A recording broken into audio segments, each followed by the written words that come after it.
con todos. Para mí es una bendición estar nuevamente con ustedes. Espero que el tema de esta noche pueda ser de edificación para nosotros y que cada cosa que Dios empiece a mostrarnos, nosotros podamos acercarnos a Él y preguntarle cómo podemos solucionarlo. Una de las cosas más hermosas de la palabra de Dios es de que es como un espejo que nos va a mostrar todo lo que en nosotros quizás nos está deteniendo. El tema de esta noche tiene como título Miedo a la libertad. La palabra miedo y libertad generalmente uno no las puede asociar como algo que pueda ser muy coherente. Por decir miedo a la libertad, es medio raro porque la libertad siempre es algo que una persona o cualquier ser vivo buscará tener. Pero si nos planteamos desde el significado de la palabra miedo, uno va a ver varias cosas que son naturales, cosas que son comunes y que uno diría, sí, tiene sentido que tenga miedo. Por ejemplo, miedo a las serpientes, miedo a los accidentes, miedo a la violencia, miedo a los ruidos muy fuertes, miedo, no sé, a la injusticia, miedo a que uno reciba algún tipo de ataque.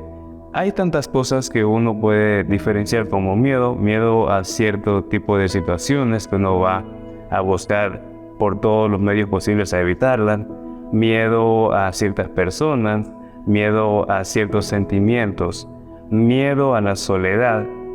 Tantas palabras que durante estos últimos años han tomado una relevancia muy importante.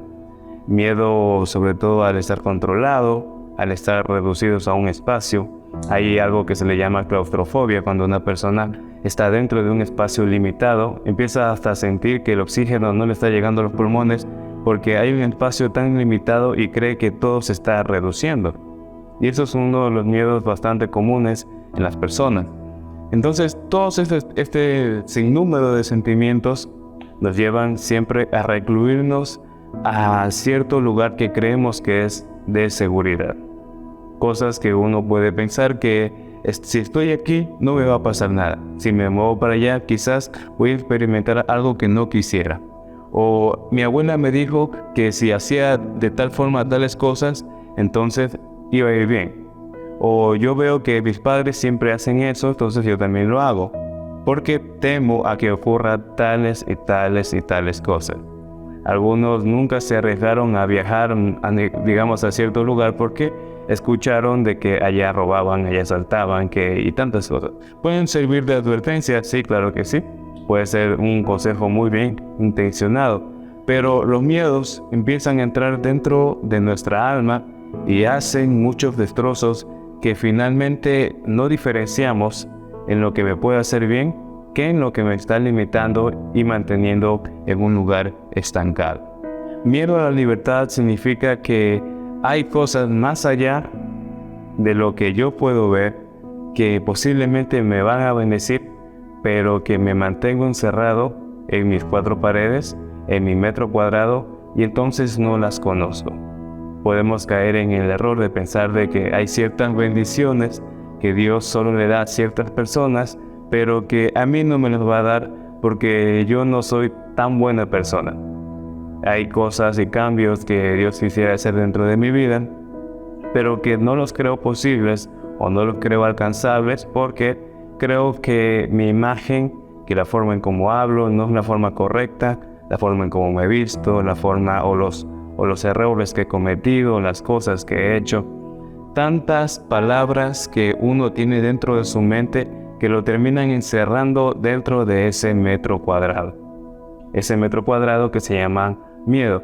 Una de las conmociones sociales que siempre ocurren es el miedo a los cambios, miedo a poder ver una mejora, porque siempre buscaremos lo que ya conocemos, lo que ya está en confianza.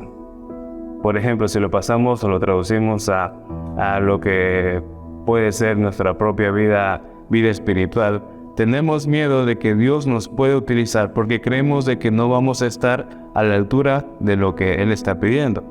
Podemos tener miedo de lo que Dios podría hacer dentro de mi vida porque tengo una mala imagen de aquello. Por ejemplo, si Dios te llamó a realizar cierto ministerio o cierto servicio hacia las personas por medio de Dios, entonces algunos no lo aceptan porque piensan que esa no es la forma como ellos podrían fluir. Creen que la forma en como ellos se ven, como ellos se han percibido, es la forma correcta en como Dios los creó. Pero la verdad es que a lo largo de mi vida, bueno, tampoco no es muy larga, pero a lo largo de mi vida me he dado cuenta que hay tantas y tantas y tantas habilidades, dones y llamados que Dios ha hecho para nuestra vida, y que parte del proceso para llegar a esos lugares escogidos es de que Dios nos pone en algo que precisamente no es algo que nos gusta, no es algo que seamos muy hábiles, sino para que ahí justamente pulirnos y llevarnos en camino hacia aquello que sí lo vamos a realizar y vamos a disfrutar cómo realizarlo. Hay un libro del apóstol Sofo que menciona de que todo ser humano solo podrá ser completamente feliz si está sirviendo para aquello que Dios lo llamó a servir. Fuera del ministerio, fuera del servicio, fuera de su propósito, no va a hallar felicidad jamás. No importa los recursos que una persona tenga, no importa la ilusión de felicidad que uno pueda tener, pero no haya felicidad fuera de aquello que Dios le destinó para hacer. ¿Por qué? Porque aquello que está diseñado para algo, si se lo utiliza para otra cosa, aunque pensemos que es para eso, resultará que no estará a su completa capacidad. Entonces viene una insatisfacción que nos termina haciendo que tomemos pésimas decisiones. Entonces, en esta noche, más allá de solo querer reflexionar de nuestros miedos, de las limitaciones que podemos creer, hay que entender un factor muy fundamental. Todo lo que no se reconoce, no se lo toma en cuenta. Todo lo que no se reconoce nunca es tratado. Si yo no reconozco que tengo un problema, entonces ese problema nunca es tratado. Si yo cometo o digo ciertas palabras todos los días con ciertas personas, digamos ciertos insultos, que para mí son habituales, son chistosos, pero como no los reconozco como un error, entonces los continúo haciendo, hasta que algo llega a mi vida y me los muestra. Pero ¿qué pasa si yo aún cuando veo este error, cuando veo esto que sé que no está muy bien porque alguien me lo dijo, aún así lo sigo haciendo porque digo, así soy yo y así ha de ser como mi forma de ser? Aguanten. Todo este círculo vicioso de actividades no reconocidas me terminan apartando de forma muy rotunda y contundente delante de Dios. Todo este conjunto de cosas que le acabo de decir se le llama obstinación. Vamos a un texto que está en el libro de Mateo, capítulo 16, 24. Aquí hay una situación que Jesús justamente está hablando hacia sus discípulos. Luego Jesús le dijo a sus discípulos: si alguien quiere ser mi discípulo, tiene que negarse a sí mismo, tomar su cruz y seguirme, porque el que quiera salvar su vida la perderá, pero el que pierda su vida por mi causa la encontrará. ¿De qué sirve ganar el mundo entero si se pierde la vida? ¿O qué se puede dar a cambio de la vida? Porque el Hijo del Hombre ha de venir en la gloria de su Padre con sus ángeles, entonces recompensará a cada persona según lo que haya hecho. Aquí Jesús empieza a hablar sobre el precio que se debe tener en cuenta para ser su discípulo. Hay cosas que se pierden. En otra versión de la Biblia dice que de qué te sirve ganar muchas cosas si en medio de ese proceso pierdes tu alma. Si terminamos perdiendo toda nuestra alma, terminamos perdiendo nuestra vida, eso significa de que hubo cosas no reconocidas dentro de todo lo que hacíamos durante todos los días. Cierta falla de carácter, cierta forma de comportarme porque pensamos que tenemos derecho a comportarnos de cierta manera. Le pongo y le grafico un ejemplo. Digamos que usted llega a un restaurante y en ese restaurante usted se sienta tranquilo porque va a comer. Llega el mesero y el mesero hace algo que a usted no le agrada. Inmediatamente le exige al mesero: no, ¿por qué no te lavaste las manos? Un ejemplo. ¿Por qué pusiste este plato así? Quiero hablar con el chef, quiero hablar con el cocinero. Y empezamos a reclamar y a reclamar y a reclamar cosas. No digo que no sea necesario, a veces llama la atención, pero hay muchas formas en cómo uno lo puede hacer mostrando el amor de Dios. En simples cosas, en pequeños detalles, en cosas que también he visto que yo también he hecho y vivido. Nos damos cuenta de que hay cosas que no están bien ahí. No es normal que una persona que conoce a Dios, que tiene un corazón lavado por la sangre de Cristo se descontrole fácilmente por situaciones así de pequeñas. Porque no le llega su plato de comida, porque no le saludaron de la forma en como querría. Entonces Jesús aquí le habla a sus discípulos. Si alguien quiere ser mi discípulo, tiene que negarse a sí mismo, tomar su cruz y seguirme, porque el que quiera salvar su vida la perderá, pero el que pierda su vida por mi causa, la encontrará. Estando cerca de Jesús, vamos a encontrar nuestra vida, vamos a encontrar la forma correcta en cómo nosotros deberíamos ser, así como gente que trae bendición hacia los lugares en donde entra, sea un restaurante, sea nuestra casa, sea el trabajo, sea la situación más común. Ahí es donde vemos cómo está nuestro temperamento y qué tan pulido o cuánta obstinación hay todavía dentro de nuestro corazón. A veces reconocemos como grandes problemas, quizás la discusión que tuvo con su esposo o su esposa, el problema que tuvo con sus clientes, el problema que tuvo con un hermano de la iglesia, pero no reconocemos la obstinación que a veces sale en nuestra vida común, en nuestras horas, en la forma en cómo hablamos con las personas. Cuando estamos con ira y viene una persona y nos habla de algo, inmediatamente reaccionamos de una pésima forma.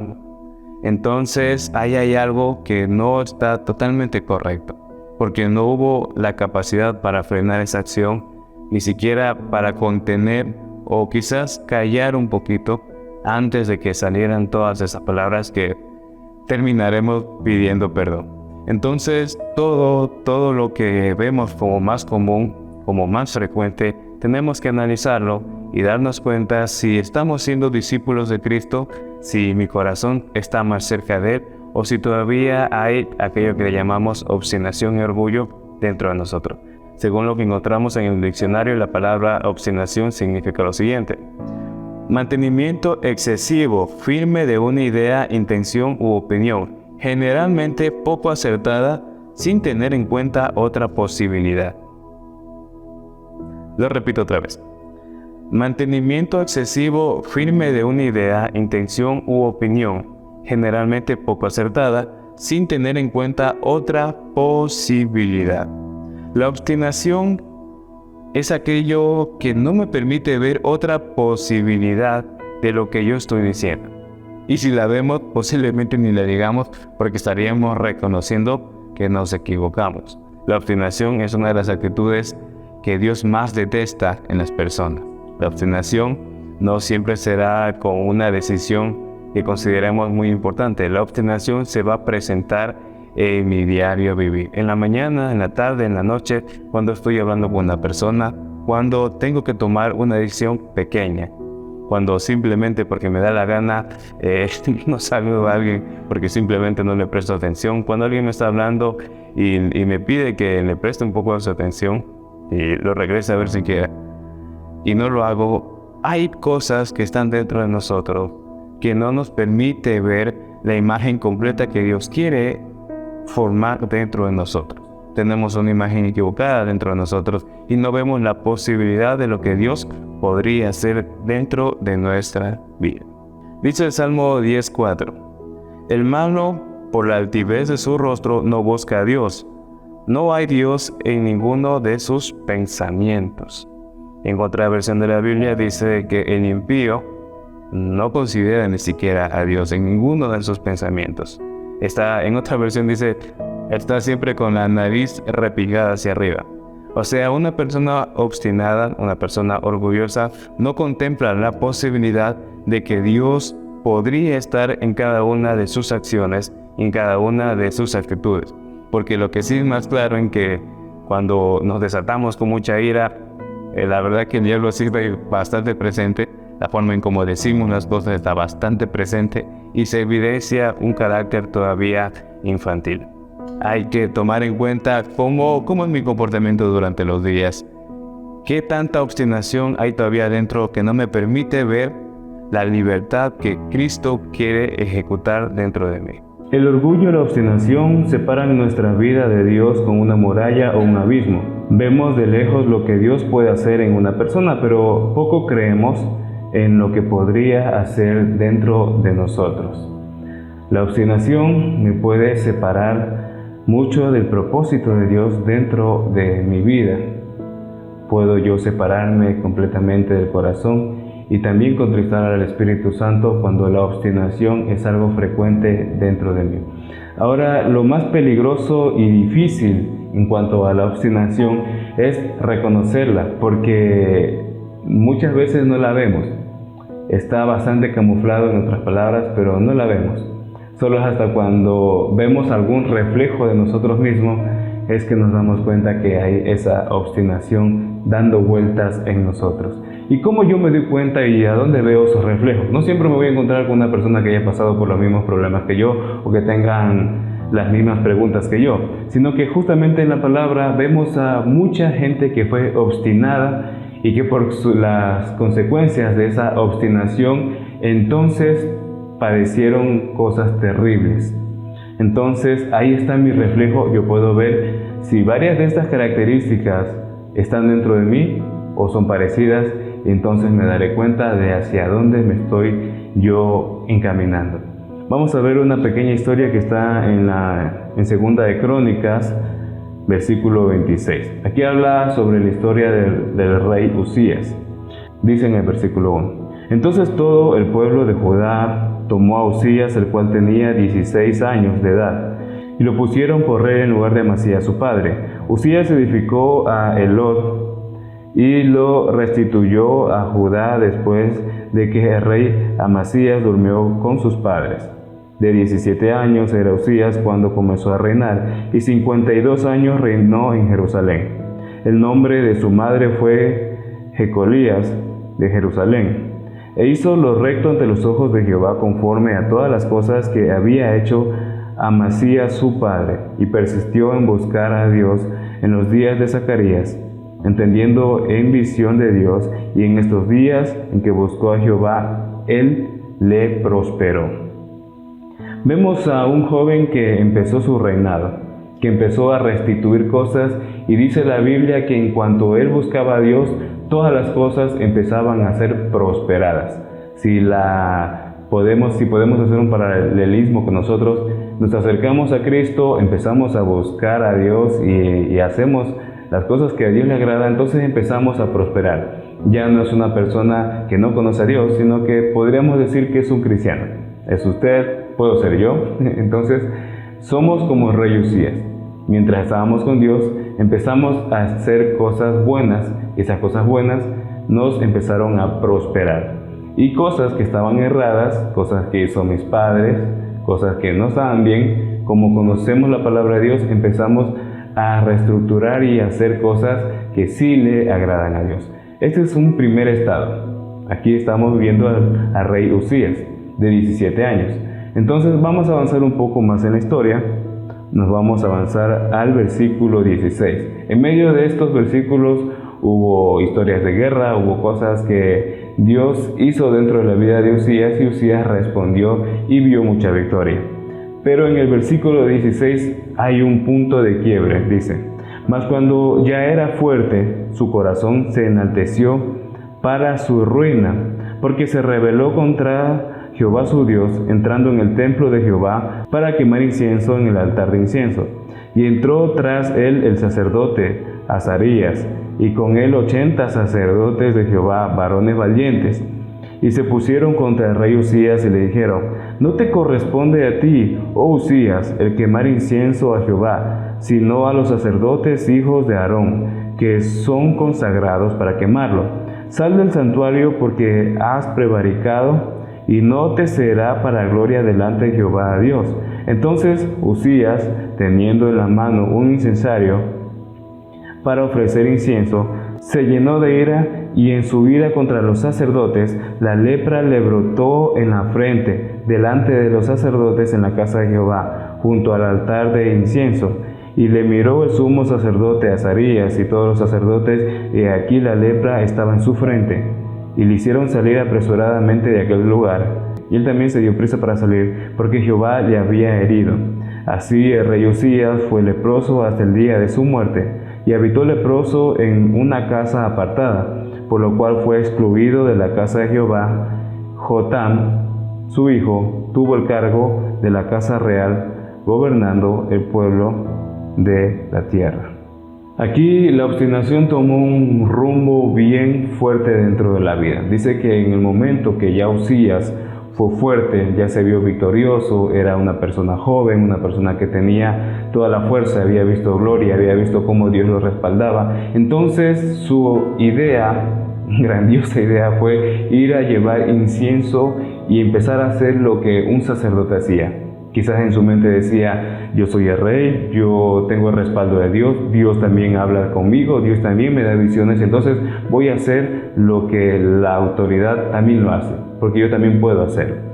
Y resulta que en ese momento hubo gente, y mucha gente, que le dijo, no lo hagas porque a ti no te corresponde hacer eso.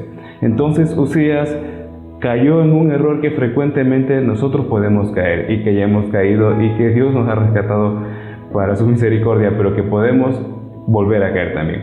Rebelión contra la autoridad. Él podría ser muy rey, él podía tener muchas batallas ganadas, él podía haber sido una persona que restauró muchas cosas, que Dios lo respaldaba, pero en el momento que su corazón se enalteció, cuando la obstinación tomó el control de su mente, todas las cosas que él empezó a hacer empezaron a ser condenación para él. Más de 80 sacerdotes le estaban diciendo, no lo hagas, no te corresponde a ti hacerlo. Él, en vez de arrepentirse, frenarse, decir, bueno, es verdad, no me toca a mí hacer esto, inmediatamente él se puso más obstinado y cogió su candelabro, cogió su incensario y iba a caer en ira contra los sacerdotes. Dice que en ese momento vino la lepra de parte de Dios desde su frente, algo visible, algo que no lo puedes ocultar con mucha facilidad, y inmediatamente salir huyendo de ese lugar, y por el resto de sus años estuvo apartado en una casita. El glorioso rey Uzías ahora está reducido a un leproso, y el reinado tuvo que ser traspasado para su hijo. ¿Cómo llegamos a este escenario? ¿Cómo la obstinación y una pésima decisión me puede llevar a una maldición? Los pecados y las malas actitudes solo son el reflejo de algo que está más y más profundo dentro de nuestra alma. La obstinación que nos está apartando de tener un carácter libre para Dios, que nos produce aún hasta el miedo de poder acercarnos a la libertad completa de Dios. El rey Uzías en ese momento dijo, quizás yo, como soy el rey, tengo más autoridad que el sacerdote que Dios puso. Ese error es muy frecuente. Podemos leer la Biblia y no darnos cuenta de ese reflejo que Dios nos está poniendo para darnos cuenta de la lepra que podría salir dentro de nosotros, o ver esa obstinación que ha estado camuflada por muchos años y que nos impide acercarnos a su completa y plena libertad. Cuando una persona es humilde, reconoce lo que lo ha estado atando por muchos años, esa persona es libre, y una persona libre tiene total potencia para poder gobernar, conquistar, y aún así poder tener un corazón que se humilla delante de Dios. ¿Cuánta obstinación puede haber dentro de nosotros? ¿Qué cosas no queremos reconocer? ¿Qué cosas tenemos miedo que Dios haga en nosotros para poder ser libres? Ese llamado que Dios te dio, ese llamado que Dios puso dentro de tu vida, que hasta posiblemente ya hasta se te profetizó y que Dios te confirmó, pero que por miedo a llevar, no sé, cierta forma de vida, no la tomamos. Decía Jesús al inicio de lo que estábamos leyendo, quien quiera ser mi discípulo, tome su cruz y sígame. El proceso obviamente no es cómodo, el proceso no es sencillo, el proceso no es un jardín de rosas, pero es necesario para poder tener un corazón parecido al de Dios. Entonces un rey David no es igual a un rey Uzías. Un rey David falló, hizo un montón de cosas incorrectas, pero tenía un corazón parecido al de Dios, un corazón que estaba libertado de la obstinación. Y cuando hubo orgullo dentro de él, cuando hubo obstinación, en el caso cuando quería tener una mujer, se obstinó hacia eso, pudo reconocer a tiempo. Aquí en la historia de rey Uzías vemos que hasta el final de sus días él estuvo leproso. Eso nos hace entender de que no hubo libertad en él y de que tampoco hubo arrepentimiento. No hubo reconocimiento para poder abrir esta puerta que nos lleva a completa libertad. Hablando de Saúl, dice en 1 Samuel 15:23, porque como pecado de adivinación es la rebelión, y como ídolos e idolatría la obstinación. Por cuanto tú desechaste la palabra de Jehová, Él también te ha desechado para que no seas rey. Otra vez la obstinación, la vemos de que Dios la compara como si fueran ídolos e idolatría. La obstinación hace que nosotros o nuestra propia imagen se transforme en nuestro Dios, que en mi opinión es la más correcta, que la forma en como yo lo hago es justificada, que yo tengo derecho a hacer tal cosa porque, no sé, alguien me lo debe. Tengo derecho a estar haciendo, reclamando y muchas veces respondiendo, sea justificado o no, de una forma muy airada, porque pensamos que nos corresponde. La obstinación Dios la ve como idolatría. ¿Cuánta idolatría puede haber en nosotros y qué tan grandes ídolos tenemos dentro de nuestra mente? Vamos a profundizar un poquito en 1 Samuel 8:4. Dice: Entonces todos los ancianos de Israel se juntaron y vinieron a Rama para ver a Samuel. Y le dijeron: He aquí, tú has envejecido y tus hijos no andan en tus caminos. Por tanto, constitúyenos ahora un rey que nos juzgue como tienen todas las naciones. Pero no agradó a Samuel estas palabras que dijeron: Danos un rey que nos juzgue. Y Samuel oró a Jehová, y dijo Jehová a Samuel: Oye la voz del pueblo en todo lo que te digan, porque no te han desechado a ti, sino a mí me han desechado, para que no reine sobre ellos, conforme a todas las obras que han hecho desde el día en que los saqué de Egipto hasta hoy, dejándome a mí, sirviendo a dioses ajenos. Así hacen también contigo. Ahora pues, oye su voz, mas protesta solamente contra ellos y muéstrales cómo les tratará el rey que reinará sobre ellos. La cultura actual se ve envuelta en un discurso de victimización todo el tiempo. Hay un culto a las víctimas siempre. Yo no tengo esto porque el gobierno no me dio, yo no tengo esto porque el gobierno no lo hizo, yo no tengo esto porque tal presidente no es como el presidente que a mí me gusta, yo no he podido progresar porque tales y tales y tales autoridades no han hecho esto para mí. Yo no he podido avanzar, no he podido crecer en el ministerio porque tal pastor no me está viendo. Entonces le damos el lugar y el trono a cualquier persona y no a Dios. Entonces aquí se repite esta historia, otra vez el espejo que se nos muestra y nos damos cuenta que algo nos está esclavizando. ¿Hacia dónde está puesta nuestra confianza y en qué nos estamos obstinando? Dice en un punto en esta palabra, Dios le habla a Samuel y le dice que desde el tiempo que lo saqué de Egipto. Egipto era el gobierno, la superpotencia de aquel tiempo que tenía esclavizado al pueblo de Israel.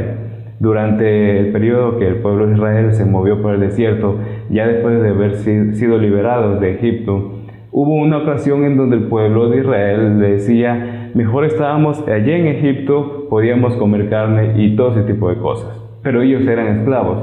Yo creo que no habían podido haber comido carne ni nada de lo que supuestamente ellos decían que disfrutaban. Entonces, la obstinación hacia el pasado, la obstinación hacia la confianza, hacia gobiernos, hacia que el otro haga el trabajo por mí, me va a mantener esclavo, me va a mantener limitado a la libertad real que Dios quiere hacer dentro de mi vida. Hemos visto hasta ahora varios puntos de vista y varias formas en que la obstinación se presenta dentro de nosotros. La obstinación de cómo yo hablo hacia las personas, la obstinación en cómo yo me veo a mí mismo, de lo que Dios podría hacer o no en mí, la obstinación hacia aferrarme a la imagen de ciertos dioses ajenos que nosotros podemos tener dentro de nosotros y que no aceptamos, la obstinación al victimismo y al infantilismo de no querer aceptar que tenemos la responsabilidad sobre nuestras vidas. Habrá cosas que nadie más está llamado a orar sino usted y yo.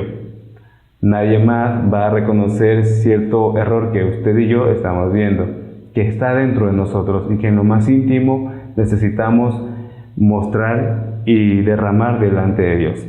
Nadie más va a saber cierto pecado oculto que tenemos, que no hemos reconocido que tenemos delante de Dios y no lo hemos dicho, no lo hemos ni siquiera orado ni pedido perdón, porque creemos que eso es algo normal y estamos atrapados, obstinados en esta cárcel que no me permite crecer. El dicho popular dice que no hay peor ciego que el que no quiere ver.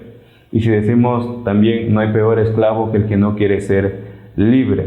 Entonces, la libertad en gran medida va a depender de nosotros. ¿Por qué de nosotros? Porque ya la pagó Cristo por nosotros. Ya dio su sangre, ya pagó el derecho, pagó el precio. Pero queda de nosotros el examinarnos y revisar todas esas esclavitudes que tenemos aún dentro de nuestro carácter, temperamento, y que pensemos, aunque pensamos que son cosas superficiales, todavía no nos permiten ver la verdadera gloria de Dios dentro de nosotros. ¿Por qué Dios hace tantas maravillas en otras personas? Porque esa otra persona puede prosperar, puede crecer y se lo ve feliz, gozoso, y Dios le habla y Dios hace tanto dentro de su vida. ¿Y por qué a mí no me están fluyendo las cosas? ¿Por qué no me están funcionando las cosas? ¿Por qué hay todavía aspectos que no me dejan tranquilo? ¿Por qué no estoy en el punto en donde pensé que iba a llegar en este tiempo? Son preguntas que son sanas de hacérnoslas delante de Dios y preguntarle a Dios. De hecho, lo estamos haciendo, yo lo estoy haciendo, preguntarle a Dios qué es lo que me mantiene limitado, qué es lo que todavía no he conocido y que posiblemente sea por cultura, sea por costumbres familiares, sea por propios errores o pecados míos, todavía me mantienen preso de no poder avanzar o ver esa bendición que Dios pone delante para dentro de mi vida. Fundamental seguir leyendo la palabra porque vamos a ver muchos espejos que nos van a mostrar y vamos a poder reconocer esos errores que están dentro de nosotros. Pero dentro de todo lo que podemos leer, aprender, mantenga la mente abierta y el corazón dispuesto de que si usted le pregunta a Dios, ¿qué necesito cambiar dentro de mí? Dios le va a hablar. Le va a hablar de muchas formas, pero Dios le va a hablar. Si es un orgullo que lo tenemos todavía oculto, o si es, como lo hemos tratado durante este mensaje, obstinación, entonces necesitamos traerlo con urgencia delante de Dios, porque esto es aborrecible delante de Dios y la verdad es que sí nos aparta. Pedirle al Espíritu Santo, muéstrame, quiero ser libre, no quiero tenerle miedo a la libertad, quiero ser libre de poder experimentar lo que tú quieres hacer dentro de mi vida, quiero ser libre para ver lo que tú quieres que yo vea, quiero ser libre para no tenerle miedo al cambio que tú quieres realizar dentro de mí. Quiero ser libre para que tú me muestres lo que me ha estado haciendo daño y yo lo pueda arrancar, pueda renunciar y por la sangre de Cristo pueda ser libre, tomando el derecho que Cristo pagó por mí. Los bendigo en esta noche y esa básicamente es nuestra tarea frecuente de hacer. Hasta una próxima oportunidad.